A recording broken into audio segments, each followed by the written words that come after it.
Sekarang ada model-model akhir zaman mengatasnamakan agama, tapi dengan akal mereka. Islam yang ngaco atas dasar maslahah yang selama ini mereka gembar-gemborkan, tapi maslahah salah faham. Mereka tidak faham, tidak mengikuti pemahaman para ulama tentang apa itu maslahah. Sehingga mereka ingin meninggalkan Al-Quran dengan kalimat yang sangat baik, kalimatu hakin urida bihal batilu. Jadi mereka seolah-olah mengatakan kalimat yang benar, tapi mereka telah merusak agama, yaitu kaum liberal di akhir zaman ini mengatakan maslahah. Selagi itu maslahah, maka itu hukum Allah. Biarpun bertentangan dengan Al-Quran, ini kan kurang ajar. Tapi yang benar adalah semua yang datang dari Al-Quran adalah maslahah. Biarpun menurut kita seolah-olah tidak, itu karena kita kurang paham. Sekarang ada kelompok Islam aneh ini, wah mulai bertebaran nih di kampus-kampus. Di pondok-pondok sudah mulai masuk pemikiran-pemikiran aneh. Secara akidah mereka mengatakan akidahnya adalah ahli sunnah wal jamaah syariah, tapi pikiran mereka tidak tahu ikut siapa. Na'udzubillah, ini berani-berani mereka. Sudah mulai bisa mengkritiki hukum qisas. Itu sebetulnya kritik itu bukan kritik dari orang Islam. Mereka orang di luar Islam sana yang melihat Islam dengan kedengkian kebencian mereka. Lah kok diadopsi, dicuri, diambil lagi oleh orang yang ngaku Islam. Sehingga ada orang umat Islam mengkritik tentang hukum qisas, poligami, waris, kemudian tentang cetusan-cetusan hukum-hukum yang aneh. Tiba-tiba ada seorang muslim katanya tokoh mengatakan homo boleh dan sebagainya. Na'udzubillah. Itulah rubah-rubah. Itu adalah dusta atas nama Allah. Dan itu kelompok ngaku Islam, hati-hati. Ngaku Islam dan tidak jauh mereka dari rumah tangga kita itu. Dari rumah tangga kita tidak jauh ini kelompok Islam yang mengerikan sekali itu. Kelompok ngaco. Dan mereka sebelumnya sudah membuat ontran-ontran masalah-maslahah. Masalah-maslahah yang sesuatu yang maslahat itu pasti hukum Allah. Biarpun bertentangan dengan Al-Quran.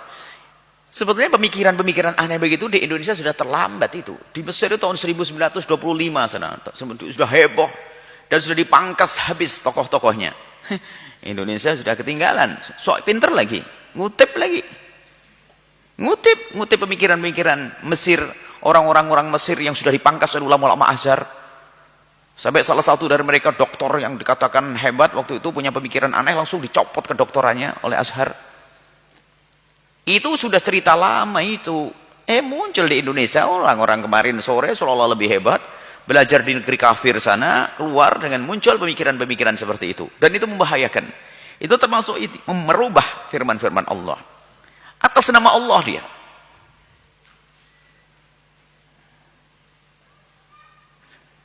Dan seorang alim besar, Syekh Muhammad Said Ramadan Al-Buti, menulis disertasi doktoral beliau adalah Dhawabitul Maslahah.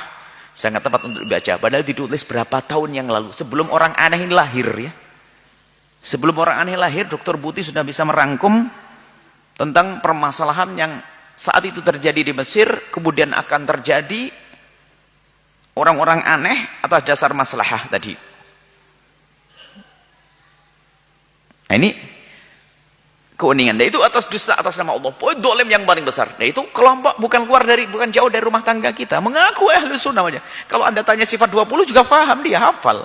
Dibaca kitabnya juga kitab Aqidatul Awam dan lain sebagainya kok. Artinya di rumah tangga kita ini sudah dimasuki, bukan dimasuki, kita sendiri telah mengirim anak ke tempat yang salah, pulang kembali membawa virus itu. Makanya waspada saat ini harus.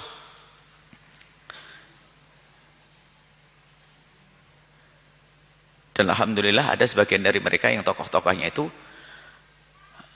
kok tidak senang dengan cara kita, ya alhamdulillah. Yang tidak suka dengan kita bukan orang-orang soleh ahli-ahli kebaikan, orang-orang begitu sih nggak apa-apa kalau tidak senang dengan kita. Nabi dibusui orang kafir juga tenang saja kok. Ini ada rongrongan. Kalau kita berbicara begini itu langsung dianggap sebagai penghalang, karena mereka mereka adalah agen-agen daripada kebusukan orang-orang kafir. Agen-agen orientalis. Karena ilmu yang dibaca adalah ilmu orientalis.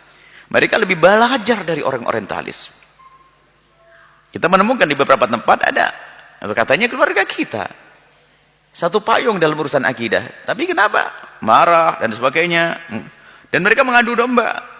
Termasuk pengadu domba antara ulama-ulama kita yang kita sebut beberapa hari. Ya manusia-manusia itu. Mereka ingin berjaya dengan caranya sendiri yang salah itu. Sehingga seolah-olah mereka pakai bendera khusus organisasi tertentu misalnya.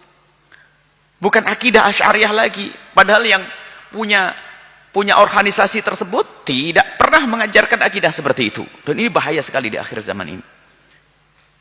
Muncul orang-orang liberal. Tapi mereka kalau dibilang liberal nggak mau. Ya karena nggak ngerti dia, nggak sadar kayak demikian itu. Tapi jelas pemikiran yang ngaco jauh daripada akidah yang benar.